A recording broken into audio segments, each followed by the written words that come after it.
Hello എൻ്റെ quotes. അപ്പോൾ ഇന്ന് നമ്മൾ ഉണ്ടാക്കുന്നത് ഒരു ക്യൂട്ടായിട്ടൊരു റോബോ ഷാർപ്നർ. അത് ഇവനെ പോലെ തന്നെ ഉണ്ടാക്കാൻ ശ്രമിക്കുകയാണ് ഷാർപ്നർ. പക്ഷേ എന്നാലും ശരിയായാലും ഇല്ലേലും നമുക്ക് നോക്കാം.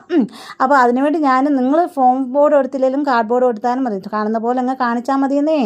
അപ്പം പണ്ടൊക്കെ ആണെങ്കിൽ സ്കൂളിൽ പണ്ടോ അല്ല ഇപ്പോഴും എല്ലാവരും അങ്ങനെ സ്കൂളിൽ പോയി പുതിയ സാധനങ്ങളൊക്കെ കൊണ്ടുപോകാനുള്ള അതിനെ സൂക്ഷ്മതയോടെ നോക്കുന്ന ദിവസങ്ങളാണ് കുറച്ച് ദിവസത്തേക്ക്. ഏകദേശം 1-1.5 മാസത്തോളം നമ്മൾ ബുക്കും പെൻസിലും ബാഗും ഒക്കെ ഭയങ്കര നീറ്റ് ആൻഡ് റെഡിയൊക്കെ ആയിട്ടാണ് വെക്കുന്നത്. ഞാനൊക്കെയാണ് ഒരു ന്യൂസ് പേപ്പറും കൊണ്ടാണ് പോകുന്നത്. എന്തിനാണെന്നറിയാം? ബാഗ് നിലത്ത് വെച്ച് പൊടി പറ്റാതെ ഇരിക്കാനേ.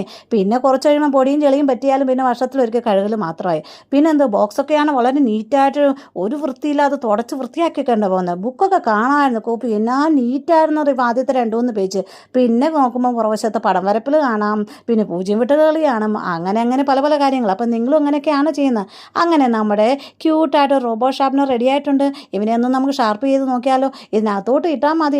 അവൻ്റെ വായിക്കകത്തോട്ട് ഇടുന്നതെന്നൊന്നും വിചാരിക്കണം, മൂക്കിനകത്തോട്ട് ഇട്ടുന്നല്ലേ. അപ്പോൾ എന്നാൽ താഴെ അവനെ കളയാനുള്ള സാധനമുണ്ട്. അപ്പോൾ എങ്ങനെയുണ്ട് നമ്മുടെ ഷാർപ്നർ? ഇഷ്ടമായെങ്കിൽ ഒന്ന് ട്രൈ ചെയ്യണേ, മറക്കല്ലേ.